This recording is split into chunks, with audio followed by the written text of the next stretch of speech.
Assalamualaikum warahmatullahi wabarakatuh. Bagaimana kabarnya anak-anakku saja semua? Bertemu lagi di sini dengan Ustazah Juli ya. Di video kemarin kita sudah belajar mengenai perkembangbiakan hewan secara generatif dan vegetatif. Nah, di video kali ini Ustazah akan menjelaskan bagaimana sih ciri-ciri dari perkembangbiakan hewan tersebut. Yuk kita cari tahu.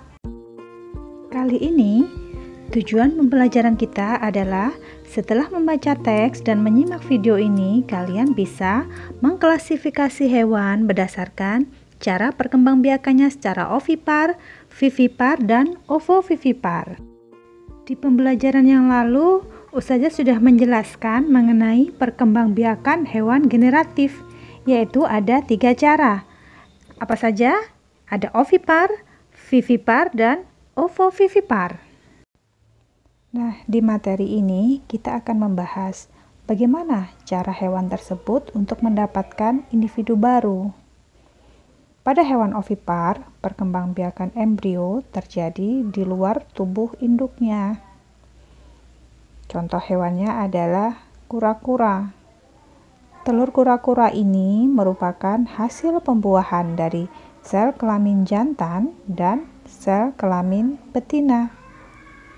Sel kelamin jantan dihasilkan oleh induk jantan dan sel kelamin betina itu dihasilkan oleh induk betina. Induk kura-kura jantan akan membuahi sel telur ketika sel telur berada di dalam tubuh induk kura-kura betina. Hasil pembuahan tersebut akan membentuk zigot, di mana zigot tersebut masih dilindungi oleh cangkang telur. Zigot akan mendapat nutrisi dari kuning telur. Bila berada di lingkungan yang sesuai, maka telur tersebut akan menetas menjadi individu baru. Nah, itu penjelasan Ustazah mengenai ciri perkembangbiakan hewan ovipar atau bertelur. Paham anak-anak? Nah, contoh hewan selanjutnya adalah vivipar, yaitu melahirkan. Apa contoh hewannya? Ya, contoh hewannya Ustazah kasih di sini adalah kelinci. Pada hewan vivipar, perkembangan embrio itu terjadi di dalam tubuh induknya. Diingat-ingat ya, pada hewan ovipar atau bertelur, itu perkembangan embrio terjadi di luar tubuh induknya. Sedangkan untuk hewan vivipar, itu perkembangan embrionya terjadi di dalam tubuh induknya. Ya.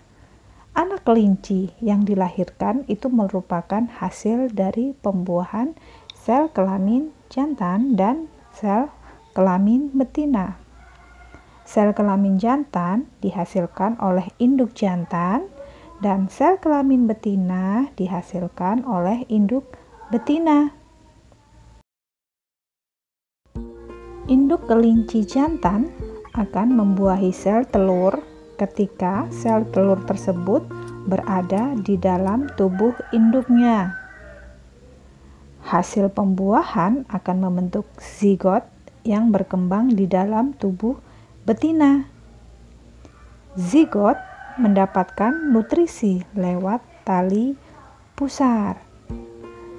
Kemudian setelah beberapa minggu, induk kelinci akan melahirkan anak kelinci. Dan anak kelinci akan mendapatkan nutrisi dengan cara disusui oleh induk betinanya. Nah, itu tadi penjelasan Ustazah mengenai ciri perkembangbiakan hewan vivipar.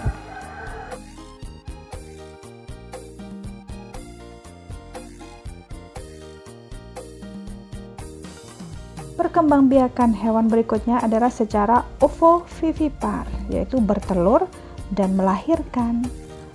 Bagaimana prosesnya atau ciri perkembangbiakan hewan tersebut? Contoh hewannya adalah ular.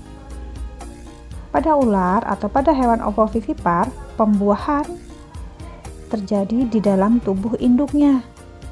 Setelah mengalami pembuahan, telur yang dilindungi lapisan kulit tipis akan menuju rahim hingga menetas. Setelah menetas, individu baru akan tetap berkembang di dalam tubuh induknya. Dan selama beberapa waktu, baru kemudian individu tersebut dilahirkan. Nah, itu tadi adalah ciri-ciri dari hewan ovipar, vivipar, dan ovovivipar.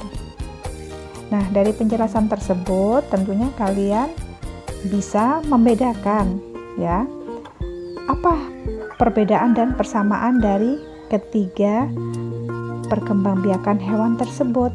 Nah, tugas kalian coba kalian tulis apa perbedaan dan persamaan dari perkembangbiakan hewan ovipar, vivipar, dan ovovivipar. Paham anak-anakku saja? Oke, selamat mengerjakan dan tetap semangat ya. Assalamualaikum warahmatullahi wabarakatuh.